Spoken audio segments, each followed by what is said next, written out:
हरे कृष्ण। श्रीमद् भागवतम पहला स्कंद 8वां अध्याय। गर्भ में परीक्षित की रक्षा, कुंती के द्वारा भगवान की स्तुति और युधिष्ठिर का शोक।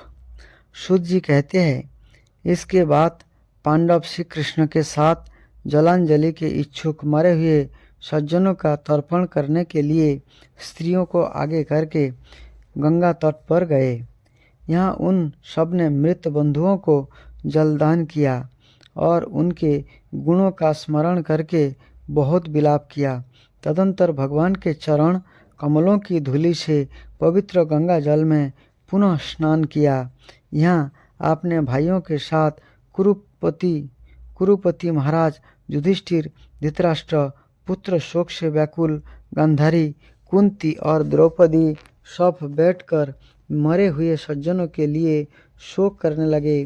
भगवान श्री कृष्ण ने धौमादि मुनि के साथ उनको सांत्वना दी और समझाया कि संसार के सभी प्राणी काल के अधीन है।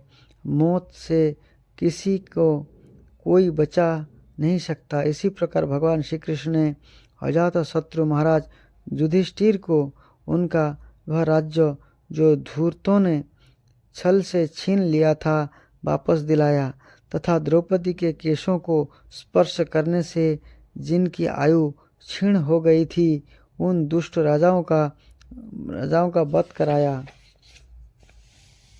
साथ ही युधिष्ठिर के द्वारा उत्तम सामग्रियों से तथा पुरोहितों से 3 अश्वमेध यज्ञ कराए। इस प्रकार युधिष्ठिर के पवित्र शोक जस के 100 यज्ञ करने वाले इंद्र के जस की तरह सब और फैला दिया। पवित्र जस के 100 यज्ञ कराने वाले इंद्र जस की तरह इस तरह सब और फैला दिया। इसके बाद भगवान श्री कृष्ण ने वहाँ से जाने का विचार किया। उन्होंने उसके लिए पांडवों से विदा ली और वैश्य आदि ब्राह्मणों का सत्कार किया। उन लोगों ने भी भगवान का बड़ा ही सम्मान किया। तदंतर सत्यकी और उद्धव के साथ द्वारका जाने के लिए ये रथ पर सवार हुए। इसी समय उन्होंने देखा कि उत्तरा भय से विह्वल होकर सामने से दौड़ी चली आ रही है। उत्तरा ने कहा, देवाधिदेव जगदीश्वर, आप महायोगी है, आप मेरी रक्षा कीजिए। उसके अतिरिक्त इस लोक में मुझे अभय देने वाला और कोई नहीं है, क्योंकि यहाँ सभी परस्पर एक दूसरे की मृत्यु के निमित्त बन रहे हैं। प्रभु, आप सर्वशक्तिमान है। यह धकते हुए लोहे का बाण मेरे और दौड़ा आ रहा है। स्वामिन, यह मुझे भले ही जला डाले, परंतु मेरे गर्भ को नष्ट ना करे, ऐसा कृपा कीजिए। सूत जी कहते, भक्त वत्सल भगवान श्री कृष्ण उसकी बात सुनते ही जान गए कि अश्वत्थामा ने पांडवों के वंशों को निर्जीव करने के लिए ब्रह्मास्त्र का प्रयोग किया है।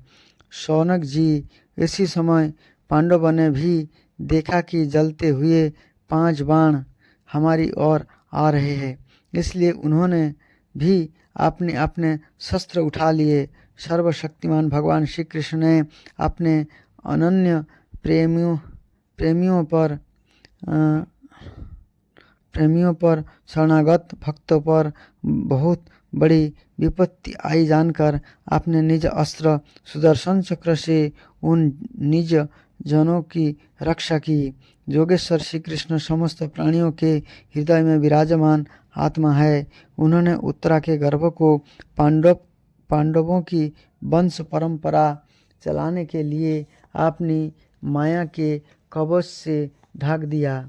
शौनक जी, यद्यपि ब्रह्मास्त्र अमोघ है और इसके बिना निवारण का कोई उपाय भी नहीं है, फिर भी भगवान श्री कृष्ण के तेज के सामने आकर वह शांत हो गया।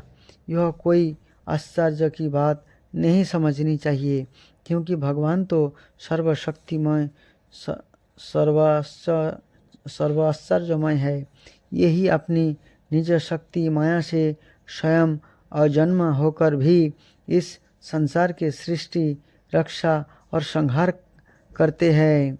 जब भगवान श्री कृष्ण जाने लगे तब ब्रह्मास्त्र की ज्वाला से मुक्त अपने पुत्रों के और द्रौपदी के साथ सती कुंती के भगवान श्री कृष्ण की इस प्रकार स्तुति की। कुंती ने कहा, आप समस्त जीवों के बाहर और भीतर एक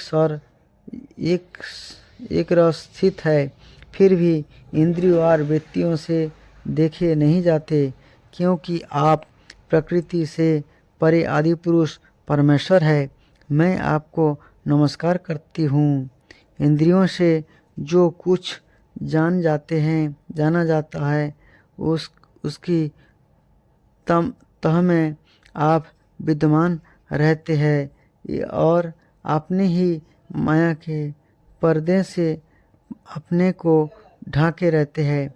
मैं अबोध नारी आप बिना अविनाशी पुरुषोत्तम को भला कैसे जान सकती हूँ। जैसे मूढ़ लोग दूसरा वेश धारण किए हुए नाटक को प्रत्यक्ष देखकर भी नहीं पहचान सकते, वैसे ही आप देखते हुए भी नहीं दिखते। आप शुद्ध हृदय वाले विचारशील जीवन मुक्त परमहंस के हृदय में अपनी प्रेममय भक्ति का सृजन करने के लिए अवतीर्ण हुए हैं। फिर हम अल्पबुद्धि स्त्रियां आपको कैसे पहचान सकती है। आप श्री कृष्ण वासुदेव देव के नंदन नंद गोप के लाडले लाल गोविंद को हमारा बारंबार प्रणाम है।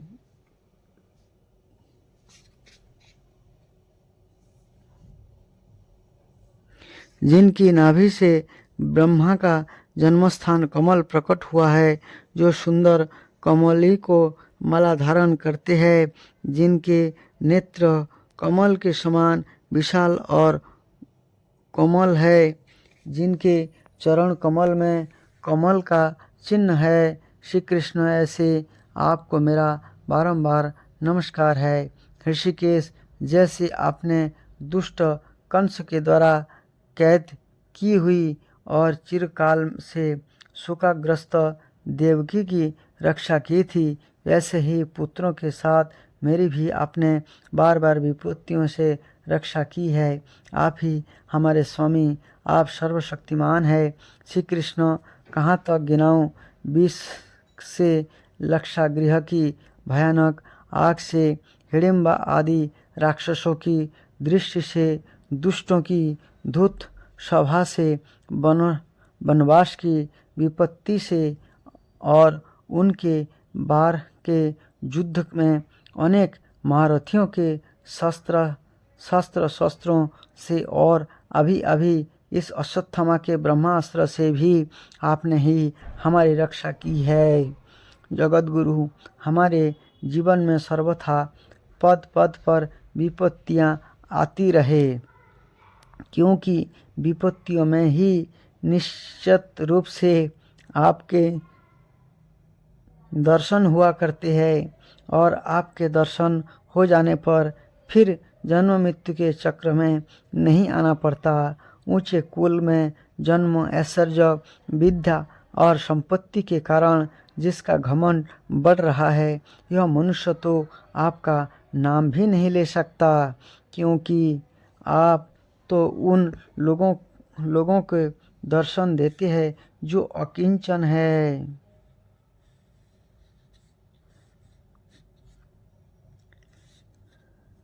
आप निर्धनों के परम धन है। माया का प्रपंच आपका स्पर्श भी नहीं कर सकता। आप अपने आप में ही विहार करने वाले परम शांत स्वरूप है। आप ही केवल मोक्ष के अधिपति है। आपको मैं बारंबार नमस्कार करता हूँ।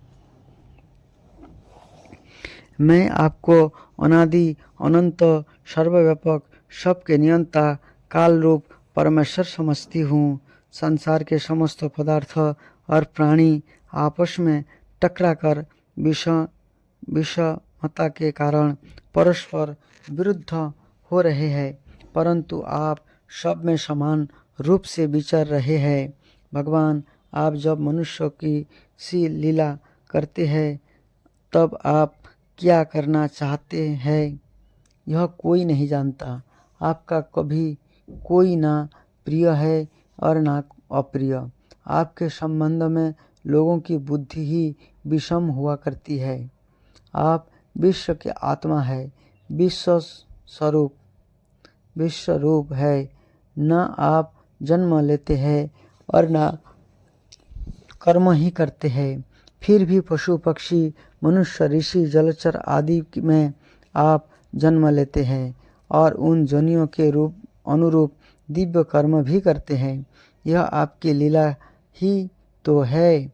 जब बचपन में आपने दूध की मटकी फोड़कर यशोदा मैया के खींचा दिया था और उन्होंने आपको बांधने के लिए हाथ में रस्सी ली थी, तब आपकी आंखों में आंसू छलक आए थे, काजल कपोलों पर बल चला था, नेत्र चंचल हो रहे थे और भय की भावना से आपने अपने मुख को नीचे की ओर झुका लिया था। आपकी उस दशा का लीला छवि का ध्यान करके मैं मोहित हो जाती हूँ। भला जिससे भय मानता है उसकी यह दशा। आपने अजन्मा होकर भी जन्म क्यों लिया है, इसका कारण बतलाते हुए कई महापुरुष यह कहते हैं कि जैसे मलयाचल की कीर्ति का विस्तार करने के लिए उसमें चंदन प्रकट होता है, वैसे ही आपने प्रिय भक्त पुण्य लोक राजा जदु की कीर्ति का विस्तार करने के लिए ही अपना उनके वंश में अवतार ग्रहण किया है। दूसरे लोग यह कहते हैं कि वसुदेव और देवकी के पूर्व जन्म में सुतपा और पृषणी के रूप में आपसे वही वरदान प्राप्त किया था, इसलिए आप अजन्मा होते हुए भी जगत के कल्याण और दैत्यों के नाश के लिए उनके पुत्र बने हैं। कुछ और लोग यह कहते हैं कि यह पृथ्वी दैत्य के अत्यंत भार से समुद्र में डूबते हुए जहाज की तरह डगमगा रही थी, पीड़ित हो रही थी। तब ब्रह्मा की प्रार्थना से उसका भार उतारने के लिए आप ही प्रकट हुए। कोई महापुरुष यह कहते हैं कि जो लोग इस संसार में अज्ञान, कामना और कर्म के बंधन में जकड़े हुए पीड़ित हो रहे हैं, उन लोगों के लिए श्रवण और स्मरण करने योग्य लीला करने के विचार से ही आपने अवतार ग्रहण किया है। भक्तजन बार बार आपके चरित्र का श्रवण, गान, कीर्तन एवं स्मरण करके आनंदादित होते रहते हैं। यही अविलंब आपके उस चरण कमलों का दर्शन कर पाते हैं जो जन्म मृत्यु के प्रभाव को सदा के लिए रोक देता है। भक्त वांछा कल्पतरु प्रभु, क्या आप अपने आश्रित और संबंधी हम लोगों को छोड़कर जाना चाहते हैं? आप जानते हैं कि आपके चरण कमलों के अतिरिक्त हमें और किसी का सहारा नहीं है। पृथ्वी के राजाओं के तो हम यह ही विरोधी हो गए हैं। जैसे जीव के बिना इंद्रियां शक्तिहीन हो जाती है, ऐसे ही आपके दर्शन के बिना यदुवंशियों के और हमारे पुत्र पांडवों के नाम तथा रूप का अस्तित्व ही क्या रह जाता है। गदाधर, आपके विलक्षण चरण चिन्ह से चिन्हित और कुरु जंगल देश की भूमि आज वैसी शोभायमान हो रही है, वैसी आपके चले जाने के बाद न रहेगी। आपकी कृपा दृष्टि के प्रभाव से ही यह देश पकी हुई फसल तथा लता वृक्ष से समृद्ध हो रहा है। ये वन, पर्वत, नदी और समुद्र भी आपकी दृष्टि से ही वृद्धि को प्राप्त हो रहे हैं। आप विश्व के स्वामी है, विश्व की आत्मा है और विश्व रूप है। यदुवंशियों और पांडवों में मेरी बड़ी ममता हो गई है। आप कृपा करके सज्जनों के हाथ जोड़े हुए इस स्नेह की दृढ़ फांसी को काट दीजिए। श्री कृष्ण जैसे गंगा की अखंड धारा समुद्र में गिरती रहती है, वैसे ही मेरी बुद्धि किसी दूसरी ओर ना जाकर आपसे ही निरंतर प्रेम करती रहे। श्री कृष्ण अर्जुन के प्यारे सखा यदुवंशी शिरोमणि, आप पृथ्वी के भार रूप राजवेशधारी दैत्य को जलाने के लिए अग्नि स्वरूप है। आपकी शक्ति अनंत है। गोविंद, आपका यह अवतार गौ, ब्राह्मण और देवताओं का दुख मिटाने के लिए ही है। जोगेश्वर,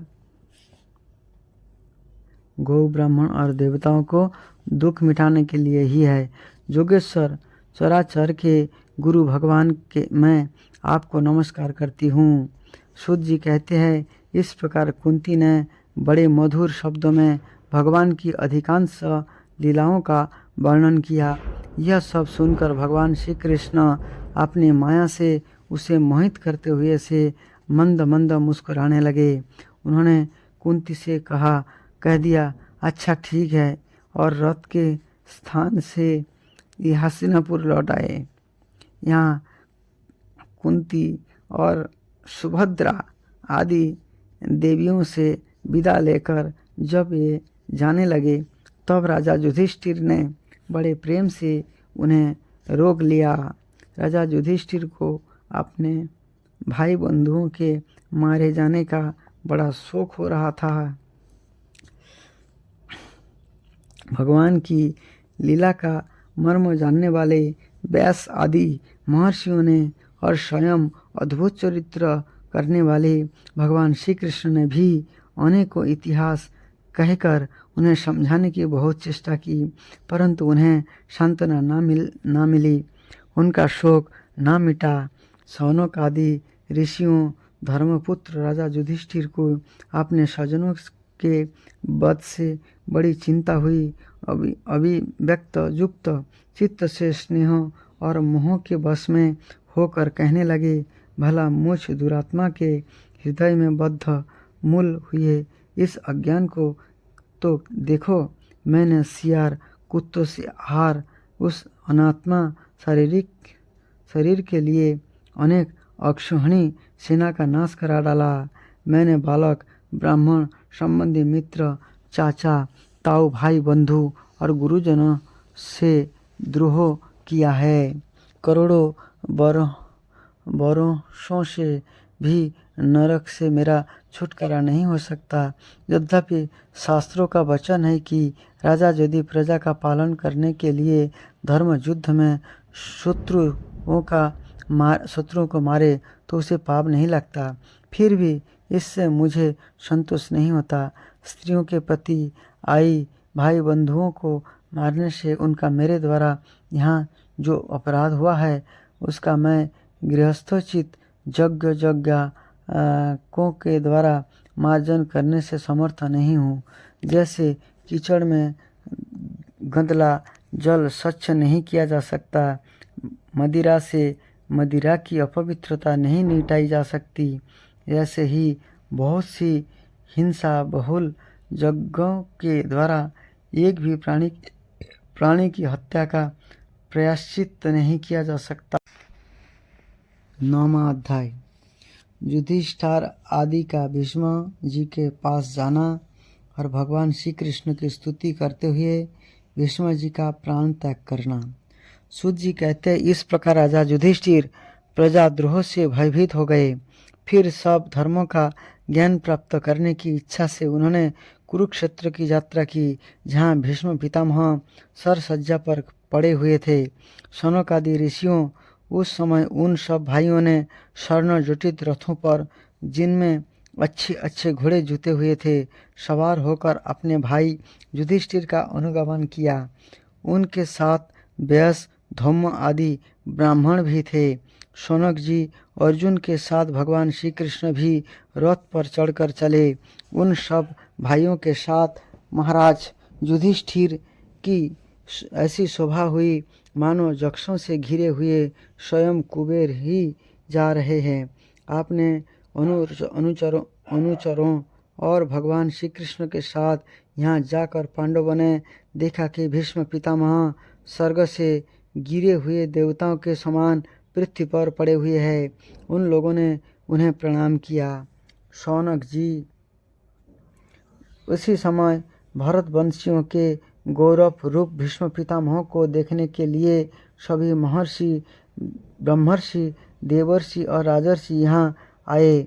पर्वत, नारद, धौम्य, भगवान व्यास, बृहदश्च, भरद्वाज शिष्य के साथ परशुराम जी, वशिष्ठ, इंद्र, प्रमोद, चित्र, सत, गृहस्थमत,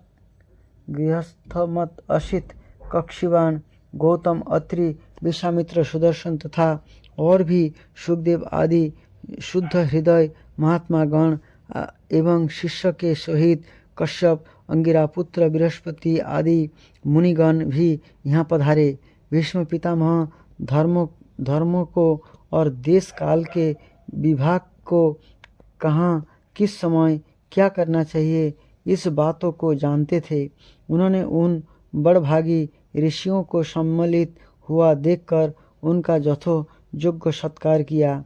ये भगवान श्री कृष्ण का प्रभाव भी जानते थे, अतः उन्होंने अपनी लीला से मनुष्य का वेश धारण करके यहाँ बैठे हुए तथा जगदीश्वर के रूप में हृदय में विराजमान भगवान श्री कृष्ण की बाहर तथा भीतर दोनों जगह पूजा की। पांडव बड़े विनय और प्रेम के साथ भीष्म पितामह के पास बैठ गए। उन्हें देखकर भीष्म पितामह की आंखें प्रेम के आंसुओं से भर गई। उन्होंने उनसे कहा, धर्मपुत्र, हाय हाय, यह बड़े कष्ट और अन्याय की बात है कि तुम लोगों को ब्राह्मण धर्म और भगवान के आश्रित रहने पर भी इतने कष्ट के साथ जीना पड़ा, जिसके तुम कदापि योग्य नहीं थे। अतिरथी पांडु की मृत्यु के समय तुम्हारी अवस्था बहुत छोटी थी। उन दिनों तुम लोगों के लिए कुंती रानी का और साथ साथ तुम्हें भी बार बार बहुत से कष्ट झेलने पड़े। जिस प्रकार बादल वायु के वश में रहते हैं, वैसे ही लोकपाल के सहित सारा संसार काल भगवान के अधीन है। मैं समझता हूँ कि तुम लोगों के जीवन में ये जो अप्रिय घटनाएं घटित हुई है, ये सब उन्हीं की लीला है। नहीं तो जहाँ साक्षात धर्मपुत्र राजा युधिष्ठिर हो, गदाधारी भीमसेन और धनुर्धारी अर्जुन रक्षा का काम कर रहे हो, गांडीव धनुष है और स्वयं कृष्ण सुहित हो, भला यहाँ की विपत्ति की संभावना है। ये काल रूप श्री कृष्ण कब क्या करना चाहते हैं, इस बात को कभी कोई नहीं जानता। बड़े बड़े ज्ञानी भी इसे जानने की इच्छा करके मोहित हो जाते हैं। युधिष्ठिर संहार की ये सब घटनाएं ईश्वर इच्छा के अधीन है। उसी का अनुसरण करके तुम इस अनाथ प्रजा का पालन करो, क्योंकि तुम ही इसी के स्वामी और इसे पालन करने में समर्थ हो। ये श्री कृष्ण साक्षात भगवान है। ये सब के आदि कारण और परम पुरुष नारायण है। अपनी माया से लोगों को मोहित करते हुए ये यदुवंशियों में छिपकर लीला कर रहे हैं। इनका प्रभाव अत्यंत गूढ़ एवं रहस्यमय है। युधिष्ठिर उसे भगवान शंकर, देवर्षि नारद और स्वयं भगवान कपिल ही जानते हैं, जिन्हें तुम अपना मामेरा भाई, प्रिय मित्र और सबसे बड़ा हितु मानते हो, तथा जिन्हें तुमने प्रेमवश अपना मंत्री, दूत और सारथी तक बनाने में संकोच नहीं किया है, ये स्वयं परमात्मा है। इन सर्वात्मा, समदर्शी, अद्वितीय, अहंकार रहित और निष्पाप धर्मात्मा में उन ऊंचे नीचे कार्यों के कारण कभी किसी प्रकार की विषमता नहीं होती। युधिष्ठिर, इस प्रकार सर्वत्र सम होने पर भी देखो तो सही, ये अपने अनन्य प्रेमी भक्तों पर कितनी कृपा करते हैं। वही कारण है कि ऐसी समय में जबकि मैं अपने प्राणों का त्याग करने में जा रहा हूँ, इन भगवान श्री कृष्ण ने मुझे साक्षात दर्शन दिया है। भगवत परायण योगी पुरुष भक्ति भावना से इनमें अपना मन लगाकर और वाणी से उनके नाम का कीर्तन करते हुए शरीर का त्याग करते हैं और कामनाओं से तथा कर्म के बंधन से छूट जाते हैं। यही देव भगवान अपने प्रसन्न हर्ष और रक्त कमल के समान अरुण नेत्र से उल्लसित मुख वाले चतुर्भुज रूप से, जिसका जैसा लोगों का केवल ध्यान में दर्शन होता है, तब तक वही स्थित रहकर प्रतीक्षा करे जब तक मैं इस शरीर का त्याग न कर दूं। सूत जी कहते हैं, युधिष्ठिर ने उनकी यह बात सुनकर सर सज्जा पर सोए हुए भीष्म पितामह में बहुत से ऋषियों के सामने ही नाना प्रकार के धर्मों के संबंध में आने को रहस्य पूछे। तब तत्ववेत्ता भीष्म पितामह ने वर्ण और शंकर के अनुसार, वर्ण और आश्रम के अनुसार पुरुष के स्वाभाविक धर्म और वैराग्य तथा राग के कारण विभिन्न रूप से बतलाए हुए निवृत्ति और प्रवृत्ति रूप द्विविध धर्म, दान धर्म, राजधर्म, मोक्ष धर्म, स्त्री धर्म और भगवत धर्म, इन सब अलग अलग संक्षेप और विस्तार से वर्णन किया। शौनक जी इनके साथ ही धर्म, अर्थ, काम और मोक्ष, इन चारों पुरुषार्थों का तथा इनकी प्राप्ति के साधनों का अनेकों उपाख्यान और इतिहास सुनाते हुए विभागश वर्णन किया। भीष्म पितामह इस प्रकार धर्म का प्रवचन कर ही रहे थे कि उत्तरायण का समय आ पहुंचा, जिसे मृत्यु की अपने अधीन रखने वाले भगवत परायण जोगी लोग चाहा करते हैं। उस समय हजारों रथियों के नेता भीष्म पितामह वाणी का संयम करके मन को सब ओर से हटाकर अपने सामने स्थित आदि पुरुष भगवान श्री कृष्ण में लगा दिया। भगवान श्री कृष्ण के सुंदर चतुर्भुज विग्रह पर उस समय पीताम्बर फहरा रहा था। भीष्म जी आंखें उसी पर एक टक लग गई। उनके शस्त्रों की चोट से जो पीड़ा हो रही थी, वह तो भगवान के दर्शन मात्र से ही तुरंत दूर हो गई थी। भगवान की विशुद्ध धारणा से उनके जो कुछ अशुभ शेष थे, ये सभी नष्ट हो गए। आप शरीर छोड़ने के समय उन्होंने अपनी समस्त इंद्रियों के वृत्ति विलास को रोक दिया और बड़े प्रेम से भगवान की स्तुति की। भीष्म जी ने कहा, आप मृत्यु के समय मैं अपनी यह बुद्धि जो उनके अनेक प्रकार के साधनों का अनुष्ठान करने से अत्यंत शुद्ध एवं कामना रहित हो गई है, यदुवंशी शिरोमणि अनंत भगवान श्री कृष्ण के चरण कमलों में समर्पित करता हूँ, जो सदा सर्वदा आपने आनंदमय स्वरूप में स्थित रहते हुए ही कभी कभी विहार करने के लीला करने की इच्छा से प्रकृति को स्वीकार कर लेते हैं, जिससे वह सृष्टि परंपरा चलती है। जिनके शरीर त्रिभुवन सुंदर एवं श्याम तामाल के समान समला है, जिस पर सूर्य रश्मियों के समान श्रेष्ठ पीताम्बर लहराता रहता है और कमल सदृश मुख पर घुंघरली अलग के लटकती रहती है। उन अर्जुन सखा श्री कृष्ण में मेरी निष्कपट प्रीति हो। मुझे युद्ध के समय की उनकी यह विलक्षण छवि याद आती है। उनके मुख पर लहराते हुए घुंघराले बाल घोड़ों के टाप की धूल से मटमैले हो गए थे और पसीने की छोटी छोटी बूंदें शोभायमान हो रही थी। मैं अपने तीखे बाणों से उनकी त्वचा की बींध रहा था। उन सुंदर कवच मंडित भगवान श्री कृष्ण के प्रति मेरा शरीर, अंतःकरण और आत्मा समर्पित हो जाए। अपने मित्र अर्जुन की बात सुनकर जो तुरंत ही पांडव सेना और कौरव सेना के बीच में अपना रथ ले आए और यहाँ स्थिर होकर उन्होंने अपनी दृष्टि से ही शत्रु पक्ष के सैनिकों के आयु छीन ली। उन पार्थ सखा भगवान श्री कृष्ण में मेरा परम प्रीति हो।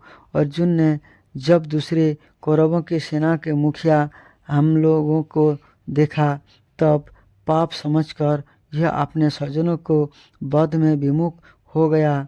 उस समय जिन्होंने गीता के रूप में आत्मविद्या का उपदेश करके उसके सामूहिक अज्ञान का नाश किया है, उन परम पुरुष भगवान श्री कृष्ण के चरणों में मेरी प्रीति बनी रहे। मैंने प्रतिज्ञा कर ली थी कि मैं श्री कृष्ण को शस्त्र ग्रहण करा कर छोड़ूंगा। उसे सत्य एवं ऊंची करने के लिए उन्होंने अपने शस्त्र ग्रहण न करने की प्रतिज्ञा तोड़ दी। उस समय ये रथ से नीचे कूद पड़े और सिंह जैसे हाथी के मारने के लिए उस पर टूट पड़ता है, ऐसे ही रथ का पहिया लेकर मुझ पर झपड़ पड़े। उस समय मैं इतने वेग से दौड़े कि उनके कंधों का दुपट्टा गिर गया और पृथ्वी कांपने लगे।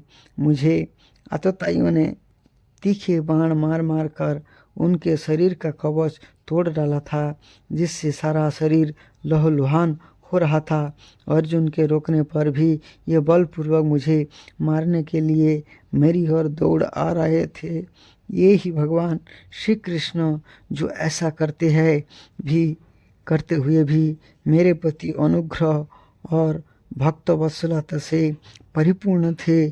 मेरी एकमात्र गति हो, आश्रय हो। अर्जुन के रथ की रक्षा में सावधान जिन श्री कृष्ण बाएं हाथों में घोड़ों की रस थी और दाहिने हाथों में चाबुक, इन दोनों की शोभा से उस समय जिनकी अपूर्व छवि बन गई थी तथा महाभारत युद्ध में मरने वाले वीर जिनकी इस छवि का दर्शन करते रहने के कारण सारूप्य मोक्ष के प्राप्त हो गए, उन्हीं पार्थसारथी भगवान श्री कृष्ण में मुझे मरणासन्न की परम प्रीति हो, जिनकी लटकीली सुंदर चाल, हाव भाव युक्त चेष्टाएं, मधुर मुस्कान और प्रेमधारी चितवन से अत्यंत सम्मानित गोपियां रासलीला में उनके अंतर्ध्यान हो जाने पर प्रेमोन्माद से मत वाली होकर जिनकी लीलाओं का अनुकरण करके तन्मय हो गई थी, वही भगवान श्री कृष्ण मेरा परम प्रेम हो। जिस समय युधिष्ठिर का राष्ट्रीय यज्ञ हो रहा था, मुनियों और बड़े बड़े राजाओं से भरी हुई सभा में सबसे पहले सबकी ओर से इन्हीं शब्द के दर्शनीय भगवान श्री कृष्ण की मेरी आंखों के सामने पूजा हुई थी। ये ही सबके आत्मा प्रभु आज इस मृत्यु के समय मेरे सामने खड़े हैं। जैसे एक ही सूर्य उनकी आंखों से अनेक रूपों में दिखते हैं, वैसे ही अजन्मा भगवान श्री कृष्ण आपने ही द्वारा रचित अनेक शरीरधारियों के हृदय में अनेक रूप से जान पड़ता है। वास्तव में तो ये एक और सबके हृदय में विराजमान है ही। उन्हीं इन भगवान श्री कृष्ण को मैं भेद भ्रम से रहित होकर प्राप्त हो गया हूँ। सूत जी कहते हैं, इस प्रकार भीष्म पितामह ने मन, वाणी और दृष्टि की वृत्तियों से आत्मस्वरूप भगवान श्री कृष्ण में अपने आप को लीन कर दिया। उनके प्राण वही विलीन हो गई और ये संत हो गए। उन्हीं अनंत ब्रह्म में लीन जानकर सब लोग वैसे ही चुप हो गए जैसे दिन के बीत जाने पर पक्षी का कलरव शांत हो जाते हैं। उस समय देवता और मनुष्य नगारे बजाने लगे। साधु स्वभाव के राजा उनकी प्रशंसा करने लगे और आकाश से पुष्प की वर्षा होने लगी। शौनक जी युधिष्ठिर के उनके मृत शरीर की अंत्येष्टि क्रिया कराई और कुछ समय के लिए ये शोकमग्न हो गए। इस समय मुनियों ने बड़े आनंद से भगवान श्री कृष्ण की उनके रहस्यमय नाम ले लेकर स्तुति की। इसके पश्चात आपने हृदय को श्री कृष्णमय बनाकर ये अपने अपने आश्रम को लौट गए। तदंतर भगवान श्री कृष्ण के साथ युधिष्ठिर हस्तिनापुर चले गए और उन्होंने वहाँ अपने चाचा धृतराष्ट्र और तपस्विनी गांधारी को ढाढ़स बंधाया। फिर धृतराष्ट्र की आज्ञा और भगवान श्री कृष्ण की अनुमति से समस्त समर्थ राजा युधिष्ठिर अपने वंश परंपरागत साम्राज्य का धर्मपूर्वक शासन करने लगे। हरे कृष्ण।